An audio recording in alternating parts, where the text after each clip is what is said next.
Hey everybody, welcome to Tavern Talk episode 1. We've got a bunch of RPG news to check out, some trailers, I think some patch notes, pretty much cover everything that's happened in the last couple of days regarding RPGs. Let's go. Firstly, the biggest news of the week has to be the announcement of the full remake of the original PSP title, Tactics Ogre, Let Us Cling Together. The remake features HD resolutions, fully voiced cutscenes in both English and Japanese, and the soundtrack has been given a full orchestral re-recording, which hopefully sounds insane. The UI has been updated, of course, to compensate for the higher resolutions. The most interesting note for me though is that the level up system has totally changed, and Square has stated that you will now have full control over exactly what units to bring into battle. And these two things combined pretty much opens things up for an endless combination of equipment, skills and magic for every unit. It's due for a worldwide release on November 11th, 2022 for PC, PS4, PS5 and the Switch. Absolute day one purchase for me, man. I can't wait. I'm happier than a tornado in a trailer park.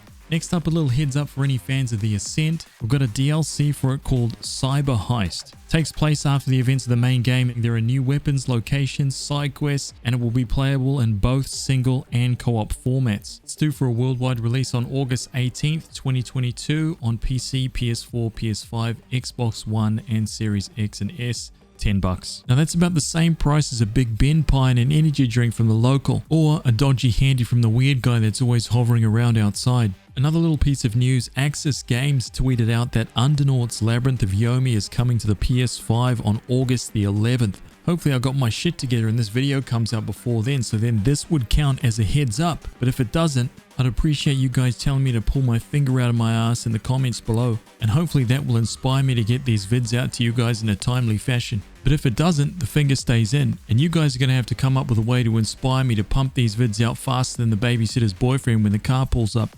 Anyway, as you can tell from the video, Labyrinth of Yomi is a dungeon crawler with some of the most insane character designs I've ever seen. Just look at this stuff. A dragon riding a tank. What the f*** is that? And I can't wait to play this game with you guys. I'm really glad it's finally come to the superior gaming platform, the Sony Entertainment PlayStation 5. Right, time to switch gears real quick. I just wanted to shout out the developers of Gordian Quest. They've just launched a Kickstarter to bring the game to console. I'm going to have a link for that down below. If you guys feel like chipping in for that, that would be awesome. Some of you might remember I actually played it last month on stream, and I'm pretty sure somewhere in there I mentioned a couple of times that this game would be amazing on console, specifically the Switch. Gordian Quest is a deck building RPG, has some roguelike elements, and it's turn-based strategic combat. It's actually a pretty cool combo. Again, check the stream out. I'll link it up there on the screen. At the time of me making this video, they're at about 40% of their goal on Kickstarter, so they've actually got quite a ways to go. So how about you stop making your RPG backlog bigger by delving into Steam sales and toss a couple bucks at these guys to get this game going.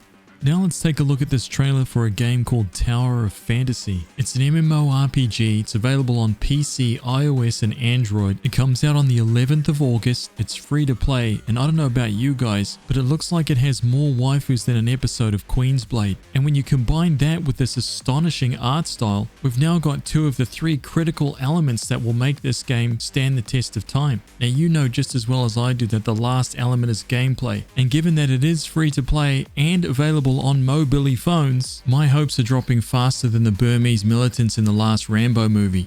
Now lastly, I wanted to touch on Elloth, Champion of the Four Kingdoms. I played a lot of this game last month. Again, I'll throw a link up there to some streams of it if you're keen on checking it out. But some of the biggest problems that I had with the game have now been patched out. First and foremost, the economy related issue, or at least the biggest one that I had, was regarding repair costs and the durability of weapons and armor. I'm happy to report that the repair cost is now higher than before proportionally to the item value. The selling cost has now been lowered proportionally to the item value. And lastly, the durability of all items has been increased 2 to 3 times. These three things combined should go a long way to alleviate the fact that after only 15 to 20 hours I had accrued a massive sum of gold that I couldn't possibly spend. A huge shout out to the devs for being especially available with regards to bugs and bug fixing. It doesn't really get much better than that. Now, if we can just convince the devs to throw some anime waifus in there, this will truly become the greatest video game of all time. And with that, I'm out. Hope you guys enjoyed the first episode of Tavern Talk. Give it a thumbs up if you did. Like, subscribe, all that jazz. It all helps. Huge shout out to all of my Patreons and everybody who comes through to hang out with me on the live streams. I cannot do this without your support, so thank you very, very much. Peace.